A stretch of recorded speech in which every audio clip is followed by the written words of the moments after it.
Shalom, selamat pagi. Tuhan Yesus baik, selalu menyertai dan menolong hidup kita. Tetap kuat, tetap semangat, tetap andalkan Tuhan. Karena kita sedang belajar bagaimana kita menjadi orang percaya yang berbuah banyak, berbuah lebat. Dalam Yohanes 15, kita masih mempelajari dari ayat 8. Dalam hal inilah Bapakku dipermuliakan, yaitu jika kamu berbuah banyak, dan dengan demikian kamu adalah murid-muridku. Dalam hal apa Tuhan dipermuliakan? Ketika kita sebagai orang percaya berbuah banyak, berbuah lebat. Bukan kamu yang memilih aku, tapi aku yang memilih kamu dan menetapkan supaya kamu pergi dan berbuah. Berbuah itu identik, menunjukkan bahwa kita adalah murid Tuhan. Karena itu Bapak Ibu perhatikan baik-baik bahwa Tuhan itu serius dengan kehidupan kita. Ketika orang-orang Farisi datang kepada Yohanes, dan Yohanes berkata, hasilkanlah buah yang sesuai dengan pertobatan. Kalau tidak, kampak sudah tersedia. Jadi berbahaya sekali kekristenan tanpa buah. Dan itulah yang terjadi di akhir zaman ini. Banyak orang berseru-seru memanggil nama Tuhan. Kalau kita baca di Matius 7 itu, banyak nabi-nabi palsu, serigala-serigala yang ganas, yang berbulu domba. Dari buahnya kita kenal. Dan berbuah ini bukan cerita pelayanan, tapi berbuah ini cerita tentang kehidupan, motivasi hidup kita. Karena itu saya coba ajak saudara belajar dari apa yang Paulus katakan. Tetapi jika aku harus hidup di dunia ini, itu berarti bagiku bekerja memberi buah. Jadi mana yang harus kupilih aku tidak tahu. Dalam Filipi 1:22, jika aku harus hidup di dunia ini berarti bagiku bekerja memberi buah. Jadi memberi buah di sini, Paulus yang pertama dia berhenti dari apa? Dari kehidupan yang egois, dari kehidupan yang tertuju kepada ego dan dirinya. Dia berhenti dan dia mulai memberikan hidupnya, fokus hidupnya, arah hidupnya. Untuk apa? Untuk Tuhan. Karena itu dia bekerja keras. Dia menuntun, memimpin tiap-tiap orang.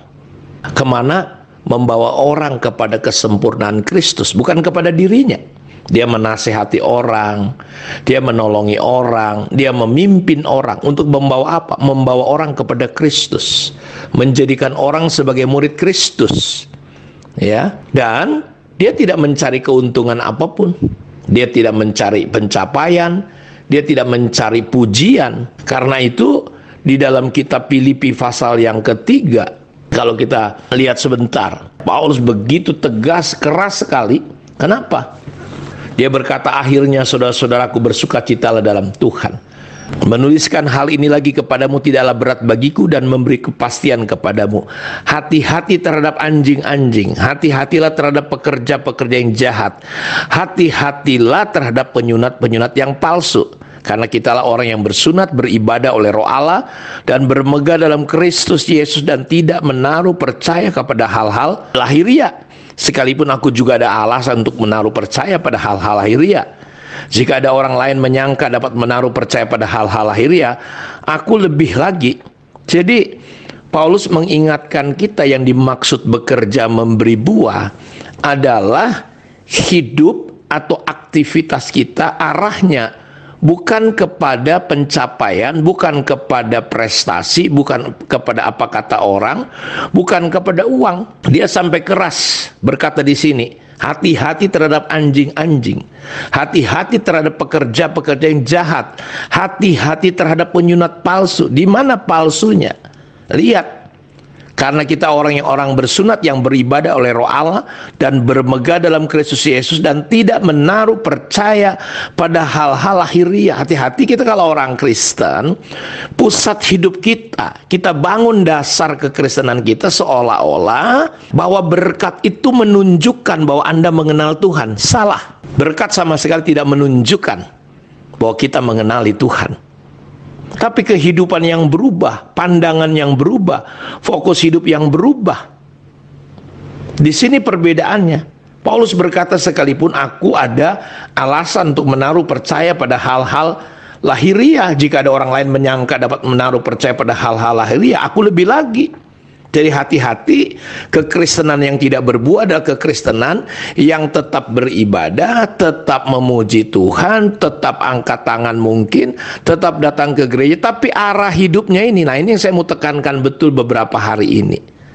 Coba periksa, cek arah hidup kita ini. Ya, aktivitas yang kita lakukan adalah untuk membangun diri kita atau memuliakan Tuhan. Bapakku dipermuliakan ketika kita berbuah. Dan dia mengatakan, hidupku adalah untuk memberi buah. Kalau aku hidup, berarti aku harus memberi buah.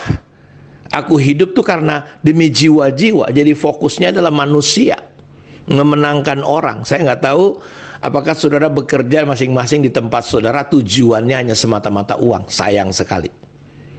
Kalau kita bekerja semata-mata hanya di situ. Makanya lihat kalau orang pandangannya, fokus hidupnya berubah, dia pasti mulai terbeban dengan jiwa-jiwa. Dia akan mengasihi jiwa-jiwa. Ketika Yesus berkata, roh Tuhan ada padaku, dia mengurapi aku untuk apa? Menyampaikan kabar baik kepada orang-orang terbelenggu, orang-orang yang dipenjara, orang-orang yang buta, yang tuli. Untuk memberi apa? Memberi kehidupan. Jadi fokus daripada ketika hidup kita berbuah adalah fokus kita itu adalah menjangkau manusia. Sehingga kita tidak perlu merasa terpaksa untuk memenangkan orang. Otomatis kita akan cerita tentang kasih Tuhan yang sudah kita alami.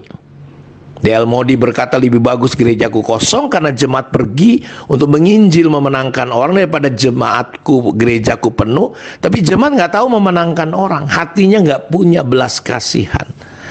Ya, Pak Kris Manusama kemarin berkata, tuayan bukan hanya sudah menguning, sudah membusuk, bahkan kita sudah menginjak-injak tuayan. Kita semua terpesona. Kita semua fokusnya kenapa? Cuma kebaktian, nyanyi-nyanyi. Enggak.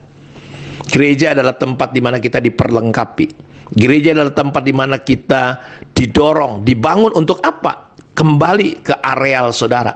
Kalau sekarang orang rame-rame pengen jadi pendeta, cuma pelayanan. Enggak, saudara harusnya di mana engkau ditempatkan Tuhan? Di pendidikan kah? Di bisnis kah? Di kepolisian kah? Di tentara kah? Di kehakiman kah? Di mana Tuhan tempatkan saudara? Di kampus kah? Di sekolah kah?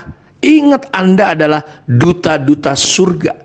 Anda adalah utusan. Ya, makanya Yesus berkata, Bapa muliakan aku karena aku telah memuliakan engkau. Dengan bagaimana? Dengan jalan menyelesaikan pekerjaan yang telah engkau berikan kepadaku. Dan saya percaya hidup kita bukan tentang kita. Hidup kita bukan sekedar bekerja.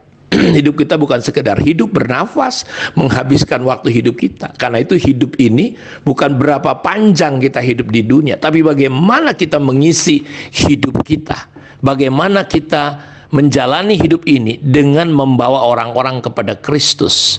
Ini yang disebut berbuah. Ya, apakah ada beban di hati saudara untuk manusia?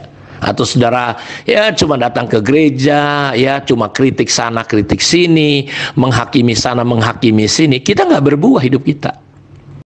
Mari kita mulai belajar untuk terbeban. Mari kita mulai belajar berhenti berkata-kata jelek, berkata-kata buruk, berkata-kata keluhan, berkata-kata selalu mengeluh. Aduh, kasihan sekali hidup kita. Mari kita mulai menjadi orang-orang Kristen yang berbuah, belajar bersyukur. Tahan mulut kita untuk tidak mudah menghakimi orang, untuk tidak mengeluarkan cepat perkataan-perkataan yang sifatnya selalu menghakimi. Saya berdoa biar hidup kita berbuah. Hidup kita bisa dinikmati dimulai dari mana? Dari keluarga kita. Ya, saya bolak-balik ajarin semua anak-anak, keluarga, istri kita, semua jemaat. Ayo belajar. Nah, ayo kita belajar betul-betul. Untuk apa? Untuk kita mulai belajar seperti Tuhan Yesus, hidupnya berbuah. Ya, jika biji gandum itu tidak jatuh dan mati, itu tetap satu. Tapi kalau dia mati, dia berbuah banyak. Mari kita masuk dalam proses di mana kita bisa berbuah banyak dan jalannya cuma satu, kematian daging. Tuhan memberkati kita. Mari kita berdoa. Bapa, terima kasih. Kami bersyukur kepadamu Tuhan, dimanapun anak-anakmu berada, diberkatilah mereka. Tuhan campur tangan, Tuhan tolong hidup mereka semua. Yang sakit saat ini Tuhan sembuhkan oleh bilur-Mu. Yang tertekan, yang lemah dikuatkan, dibebaskan oleh Tuhan sendiri. Roh Allah yang hidup ada pada kami semua. Dia mengurapi kami. Terima kasih. Kami bersyukur. Diberkatilah umat-Mu di dalam nama Tuhan Yesus Kristus. Amin. Tuhan memberkati kita semua. Shalom.